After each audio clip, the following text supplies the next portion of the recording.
और any question sir? जय जय।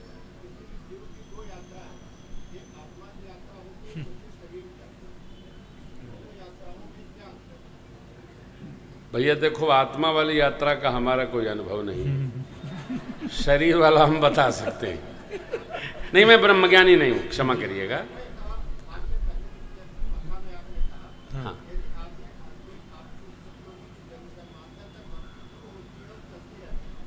जी जी, सही है।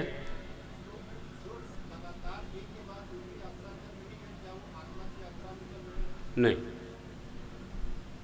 बैठिए।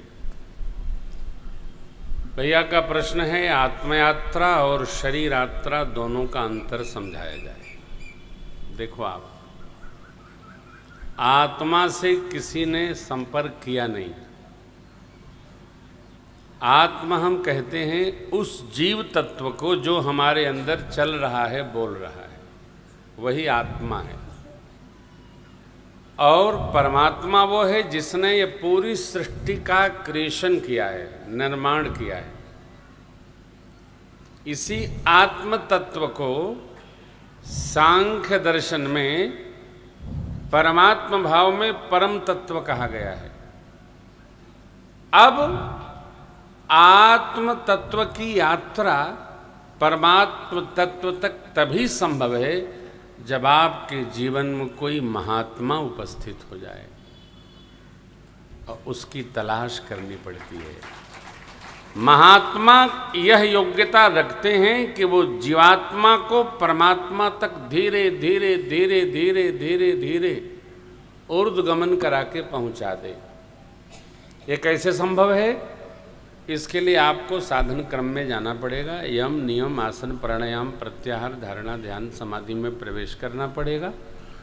आप मानस में ज्ञान दीपक प्रसंग अध्ययन करें, उसमें सब सुंदर सुंदर लिया है। ले बेटा, दोहा बताओ कौन सा है, कहाँ से है? भक्ति दीपक, ज्ञान दीपक। उत्तर, ज्ञान अगम प्रत्युह अनेका, साधन कठिन न मन कहूँ टेका। शरीर, ये शरीर जो है, देखिए हम आप कथा श्रवण कर रहे हैं, गान कर रहे हैं, ये शरीर, मन, बुद्धि, इंद्रियां, अंतःकरण, ये चार चतुष्टय, 5 ज्ञानेंद्रियां, 5 कर्मेंद्रियां का समन्वित साधना का नाम है कथा। हम लोग इसमें गति कर रहे हैं।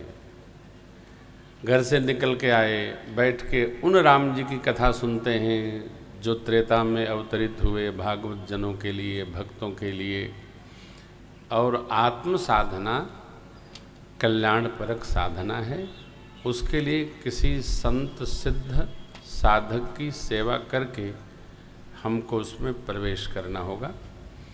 आप कोशिश करें, हमारे जो सेक्रेटरी लोग हैं संपर्क में, इनसे आप इनका भैया का नंबर लीजिए, मैं आपको पता बता दूंगा, वहाँ चले जाइए और वहाँ आपको आत्म कल्याण की साधना का बोध होगा। ठीक है? ज्ञान दीपक।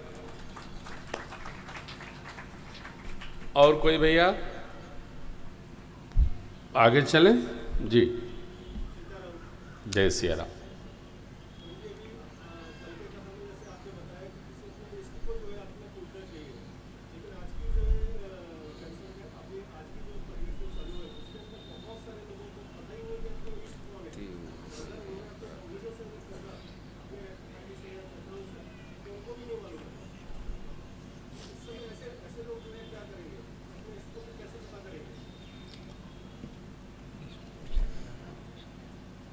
भैया, सारी समस्याओं की जड़ हम कथावाचक लोग हैं। बैठिए। देखिए, अपने राम जी तो स्पष्ट कह देते हैं कि इष्ट में निष्ठ होइए। देवता जितने हैं सबकी पूजा करिए, क्योंकि देव पूजन कर्मकांड का प्रधान अंग है। परंतु यदि आप इष्ट तलाश करेंगे तो हर व्यक्ति के कुल में कुल देवता होते हैं।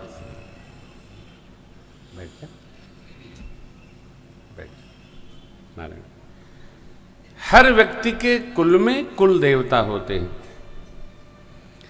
परंतु जो साधना आप करते आए हैं पिछले जन्मों में, वह साधना ही आपको सदगुरु तक उपस्थित कराती है। कैसे? जैसे चतुर सखी ने माँ जानकी को भगवान के सन्मुख उपस्थित करा दिया, उसी चतुर सखी ने जयमाल डलवा दिया। अब ये आपका विवेक है कि हम किस इष्ट की उपासना कर चुके हैं, वहां हमको जाना होगा। आपको मैं अपने घर का उदाहरण बताऊं।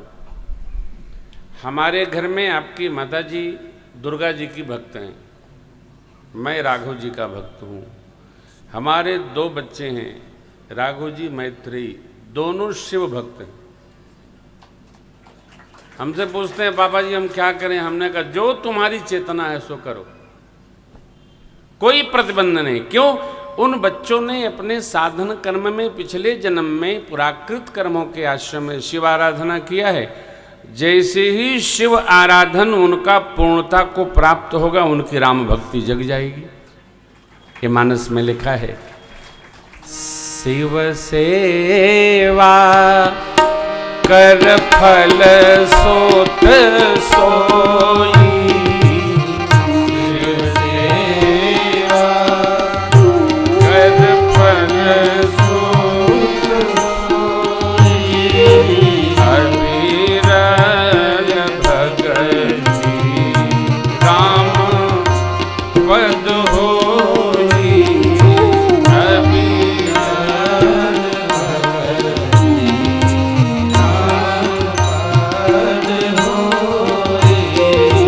राम ही भजहि तात शिव धाता। राम धाता मने विधाता ब्रह्मा,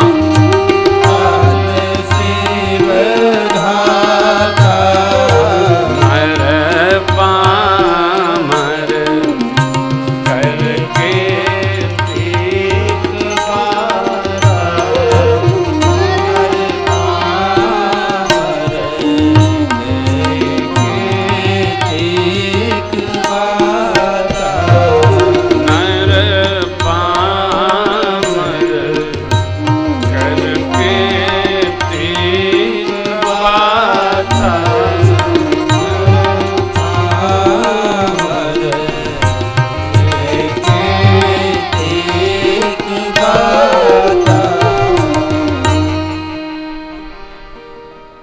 वैदिक मुनि जी भुसुंडी जी महाराज को पिछले जन्म में समझा रहे हैं, पुत्र शिवाराधन के परिणाम स्वरूप राम भक्ति जागृत होती है।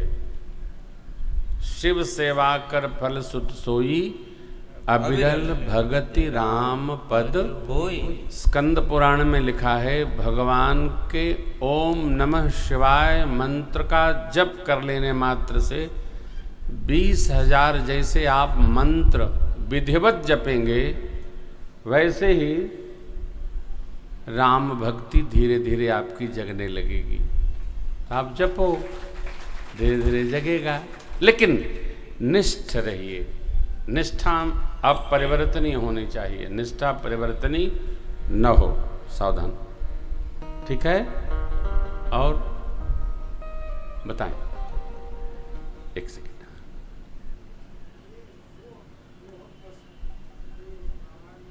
मेरे साथ चलिए आप, ये पंडाल का विषय नहीं, आप मेरे पास रहिए। मैं एक दिन में आपको सब सोहस में इस वृत्ति अखंडा सब समझा दूंगा। भैया अलग है बेटा, वैकुंठ 5 है, साकेत धाम 1 है। वो अविरल साधना है, चलती रहेगी। सबसे ऊपर जो परमात्मा श्री हरि का धाम है, मेरे कन्हैया का और रघुनाथ जी का, उसका नाम साकेत है।